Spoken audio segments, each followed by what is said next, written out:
Hello everyone, welcome back to our channel literary nerds. आज की video में हम डिस्कस करेंगे ऐसे कौन से स्टेप्स हैं या कौन सा प्रोसेस है जो आप फॉलो नहीं करोगे अपने एग्जामिनेशन की आंसर शीट में, जिससे आपको अच्छे मार्क्स नहीं मिल सकते हैं।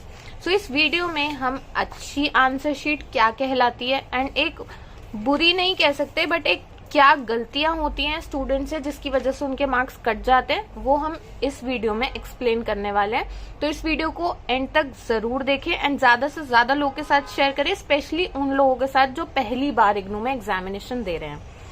सो सबसे पहले मैं जो इन्फॉर्मेशन देना चाहूंगी न्यू स्टूडेंट्स के लिए जो पहली बार इग्नू में एग्जाम देंगे, ये सबसे इम्पोर्टेंट इन्फॉर्मेशन है that IGNOU extra sheets provide नहीं करता है। तो जो भी एक्स्ट्रा शीट्स पहले प्रोवाइड की जाती थी अब नहीं करी जाती है, 2019 से बंद कर दिया गया है। इग्नू अब आपको जो भी शीट देता है, जैसे आपको ये शीट मिलेगी तो आपको इसी में ही अपने आंसर्स खत्म करने होंगे एंड वो शीट्स मोर देन एनफ होती हैं। अगर आप आंसर्स को सही से प्रेजेंट कर रहे हो तो आप वो आसानी से वाइंड अप कर सकते हो उसमें अपने आंसर्स को। तो शुरू करते हैं। जैसे कि यहाँ पे हमारे पास दो आंसर शीट्स हैं, एक जिसमें हम गलतियां करते हैं, जो मिस्टेक्स पॉसिबल मिस्टेक्स होती हैं वो, और एक जिसके अंदर हम पॉसिबल मिस्टेक्स को अवॉइड करते हैं। परफेक्ट हम ये भी नहीं कहेंगे बट इससे आपको अच्छे मार्क्स मिल सकते हैं आपके एग्जाम में अगर आप इस तरीके को फॉलो करके अपने आंसर्स को लिखोगे। तो सबसे पहले हम देखते हैं कि हम क्या मिस्टेक्स कर रहे हैं। तो सबसे पहली मिस्टेक जो है कि हम प्रेजेंटेशन में थोड़ा बहुत मार खा जाते हैं। यहाँ पर जैसे कि आपने बेटर प्रेजेंटेशन के लिए कोर्स कोड कोर्स टाइटल लिख दिया, यहाँ पर वो चीज मिसिंग है। तो यहाँ पर अगर हम लिखते तो वो ज्यादा बेटर रहता। यहाँ पे हमने डायरेक्ट आंसर शुरू कर दिया स्टूडेंट ने। तो स्टूडेंट ने जब डायरेक्ट आंसर शुरू करा and all of a sudden ऐसा होता है, कभी कभी आपको रियलाइज हुआ कि आपको ये वाला आंसर नहीं आता है, आपको दूसरा आंसर ज्यादा अच्छे तरीके से आता है। तो आपने क्या करा कि आपने उसको कट कर दिया। तो आप जब उसको कट कर देते हो तो ये एक बेटर प्रेजेंटेशन में नहीं आता है। तो जब आप ये देख सकते हो जैसे कि यहाँ पे आप अच्छा खासा लिखना शुरू कर रहे थे, स्टूडेंट ने अच्छा खासा लिखा एंड उसके बाद उसको कट कर दिया। फर्स्ट पेज ही आपका बुरा इंप्रेशन दे जाएगा एग्जामिनर पे जब वो चेक करने के लिए देखेंगे। तो सेकेंड मेजर गलती जो यहाँ पे हो जाती है हमसे, जैसे कि यहाँ पर आंसर शुरू करा फ्लूड लगाना। सो जो सेकंड पॉइंट हमारे पास आता है वो है फ्लूड। अवॉइड करना है कि आप एक्सेस यूज ना करो फ्लूड का, एंड अगर करो तो उसे नीटली करो और मिनिमम टू मिनिमम यूज करो। जैसे यहाँ पे फ्लूड लगाई, एक तो यहाँ पे पूरे तरीके से नहीं लगाई गई है, वर्ड्स अभी भी विजिबल है जो आपको हटाने थे, बेसिकली छुपाने थे फ्लूड से। एंड जब आप फ्लूड लगाओगे और अगर आप पेजेस को इमीडिएटली टर्न कर दोगे तो वो नेक्स्ट पेज पे अपना मार्क छोड़ जाती है। तो यहाँ पे आपको नहीं कुछ भी हाइड करना था बट यहाँ पे भी फ्लूड का मार्क आ गया। तो आपको ये मेक श्योर करना है कि अगर आप फ्लूड यूज कर रहे हो तो उसको नीटली लगाओ, ऐसे नहीं कि कैसे भी लगा दो, तो उसको नीटली लगाओ। अब यहाँ पे जैसे स्टूडेंट ने ट्राई करा उसके ऊपर लिखने का, नहीं लिखा गया तो ऊपर लिख दिया, तो इसका कोई पॉइंट होता ही नहीं। फ्लूड लगाने का मतलब ही यही है कि आप अगर फ्लूड लगा रहे हो तो उसके ऊपर आप लिख सको। तो आपको वेट करना है कि जब वो ड्राई हो जाए तभी आप उसके ऊपर लिखो।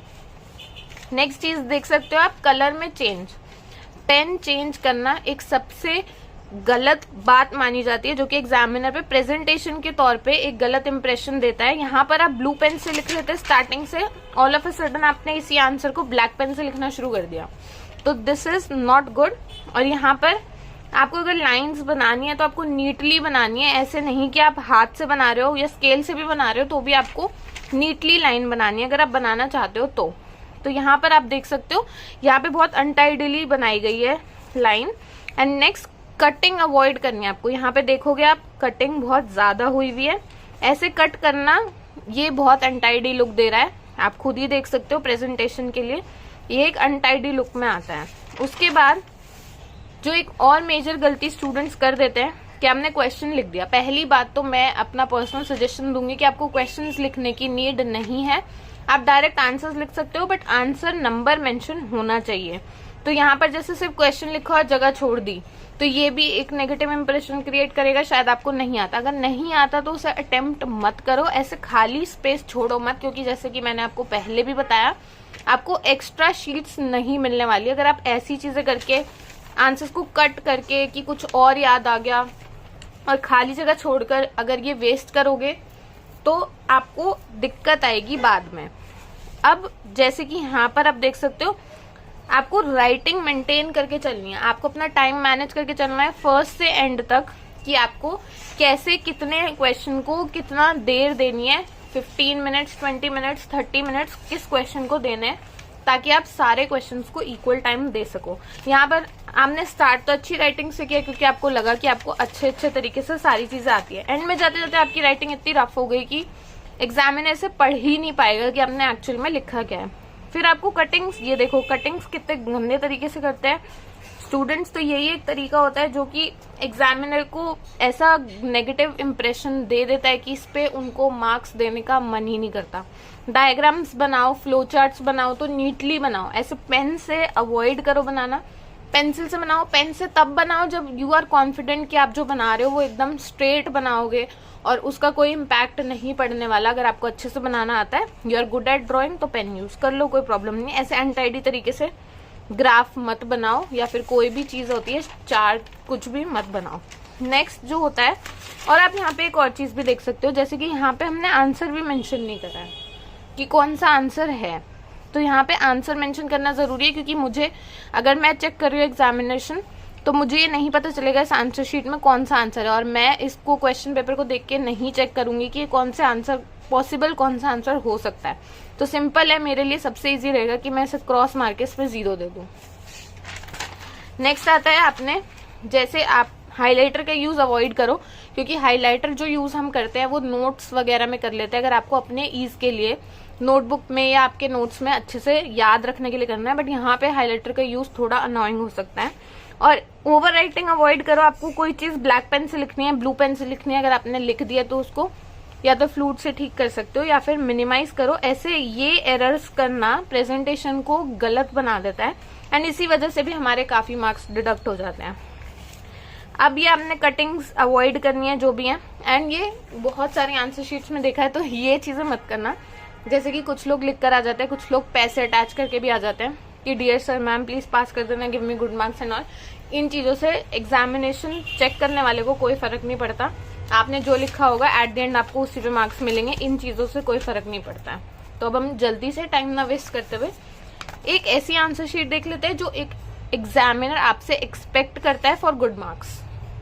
सबसे पहले जैसे कि मैंने आपको वहां बताया था, तो यहाँ पे आपको हेडिंग लिखनी है।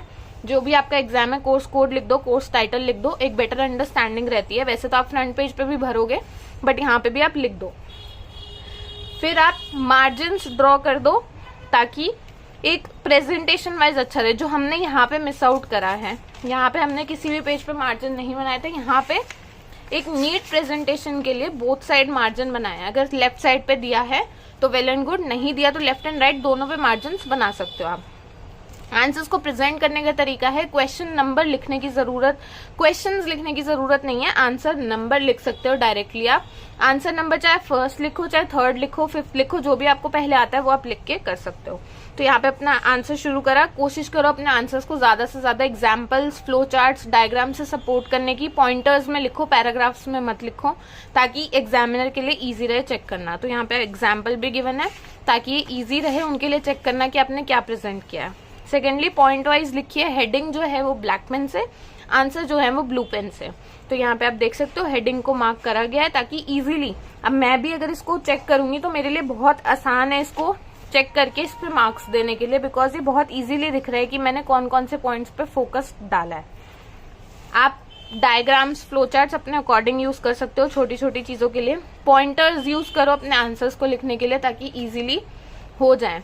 एंड अब आपका जब आंसर खत्म हो जाए तो कोशिश करो 3-4 लाइनें छोड़ के लाइन डबल लाइन खींच दो ताकि एग्जामिनर को पता चल जाए कि आपका ये वाला आंसर खत्म हो चुका है। ये तभी करना जब आपके आंसर खत्म हो चुके हो सारे और आपके पास टाइम बचे थोड़ा सा, तो आप ये लास्ट में डबल लाइन कर सकते हो।